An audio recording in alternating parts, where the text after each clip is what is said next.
नमस्कार, मी पंजाब डक हवामान अभ्यासक मुक्काम पोस्ट गुगळी धामणगाव तालुका सेलू जिल्हा परभणी। आज आहे 6 जानेवारी 2024।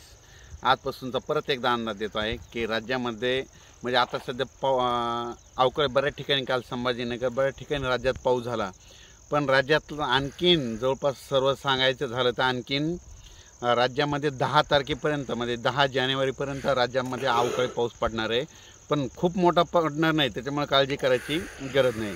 तर तुम्हाला एक सांगू इच्छितो नेमका आता पाऊस हा कुठं पडणार आहे। तर राज्यात सांगायचं झालं तर सोलापूर जिल्ह्यामध्ये आहे, आणखीन त्याच्यानंतर लातूर जिल्ह्यामध्ये, उस्मानाबाद जिल्ह्यामध्ये, बीड जिल्ह्यामध्ये, त्याच्यानंतर जालना जिल्हा, त्याच्यानंतर बुलढाणा जिल्ह्यामध्ये, तसेच संभाजीनगर, तसेच सांगायचं झालं तर आणखीन जास्त मग जळगाव धुळे भागात एक थोडा जास्त पडणार आहे, म्हणून ही एक अंदाज लक्षात घ्यायचा। म्हणजे राज्यात आता सांगायचं झालं तर पाऊस म्हणजे आणखीन 10 तारखेपर्यंत अवकाळी पाऊस आहे, पण 10 तारखेला मात्र पाऊस बंद झाल्याच्या नंतर 11 तारखेमधला मात्र खूप धुके धुराळे येणार आहे, म्हणून हा अंदाज लक्षात घ्यायचा।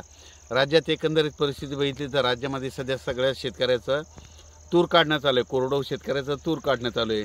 तर त्याच तर सर्व शेतकऱ्याला सांगू इच्छितो, तुम्ही काय करा, 9 तारखेच्या नंतर परत काढायला काही हरकत नाही, पुन्हा त्याच्यानंतर वातावरण कोरडं राहणार आहे, म्हणजे 10 जानेवारीपासून परत हवामान कोरडं होणार आहे, म्हणून हे अंदाज लक्षात घ्यायचा।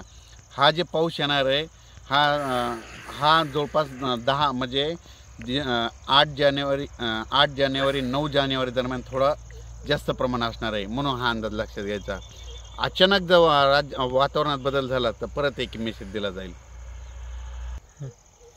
हा म्हणजे आता आणखीन आता आज आहे म्हणजे 8-9 तारखेचा पाऊस, म्हणजे 8 जानेवारी 9 जानेवारीचा फक्त काही भागातच जास्त राहणार आहे, कोणत्या जिल्ह्यात जास्त राहणार आहे, फक्त सर्व दूर नसणार आहे, म्हणून हा अंदाज लक्षात घ्यायचा। नेमका कोणत्या जिल्ह्यात पडणार आहे तुम्हाला एक सांगू इच्छितो, सोलापूर जिल्ह्यात एक जास्त राहणार आहे, त्याच्यामध्ये पुण्याकडे एक राहणार आहे, नगर जिल्ह्याकडे एक राहणार आहे, धुळे जळगाव जिल्ह्याकडे एक जास्त राहणार आहे, जालना एक राहणार आहे, त्याच्यानंतर इकडं मेकर भागाकडे लोणार अकोला ह्या भागाकडे एक थोडा राहणार आहे, म्हणून हा अंदाज लक्षात घ्यायचा। अचानक वातावरणात बदल झाला तर परत एक अंदाज दिला जाईल। धन्यवाद।